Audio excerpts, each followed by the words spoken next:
Harare, Zimbabwe. Zimbabwe's former finance minister testified Saturday that armed, masked men in uniform abducted him from his home during the military operation leading to the ouster of longtime leader Robert Mugabe and held him for a week in an unidentified location, fueling debate about the legality of the popular, mostly peaceful takeover by the armed forces. The account by Ignatius Chombo came a day after a High Court judge, a retired general, ruled that the military's actions last week, which commanders described as a move against criminals around Mugabe, were legal. While some critics said it set a dangerous precedent, the decision by Judge George Chawishe reinforced the military's assertion that it acted within the law even though it set off events, including impeachment proceedings and street demonstrations against the 93-year-old Mugabe, that ended his 37-year rule. Minister describes abduction. The joyful inauguration on Friday of President Emmerson Mnangagwa, a former top aide to Mugabe, showed that most Zimbabweans are happy to have a new leader who might take steps to revive the shattered economy and grant them more freedoms. Even so, perceptions that the abrupt political transition was constitutionally are important to Zimbabwe's new leadership, which must prepare for 2018 elections and seeks to attract foreign investment. However, Chombo and two leaders of the ruling ZANU-PF party's Youth League who said they were abducted by the military before being handed over days later to the police described experiences reminiscent of human rights violations that were a routine occurrence during Mugabe's rule.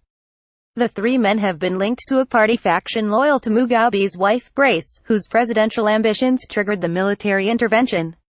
"I was in the custody of armed persons who were dressed in soldiers' uniforms," said Chombo, who has been charged with corruption. "I don't know where I was taken to." He described in court how the raid in the early morning of November 15 began with two explosions, one of which took his home. Men entered his bedroom with AK-47 assault rifles pointed at him, his wife and his maid, then handcuffed and hustled him out of the house through a smashed living room window, blindfolding him with his own t-shirt, Chombo said. A one-hour drive to an unidentified location led to days of custody during which interrogators told him that he had performed badly in his role as a government official and ruling party leader, he said. He said he was blindfolded most of the time and never saw his captors' faces. He was not assaulted and saw a doctor after requesting pills, but suffered lacerations during the forced exit from his home, falling several times while barefoot.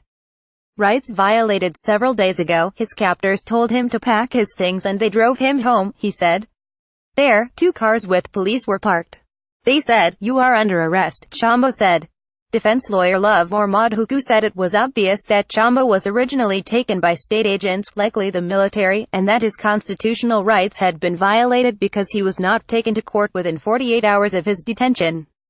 The police arrest, he said, was designed to provide legal cover for an illegal act. The military must know that there is a constitution in this country, Momadhuku said. There's no such thing as a military arrest. However, State Prosecutor Edmore Nizamba said the police arrest of Chombo was lawful and that there was no evidence the armed men who previously held him belonged to the military. The detained youth leaders, Kudzanai Chipanga and Innocent Tamandish, have been accused of denigrating the military. All three men are now in police custody.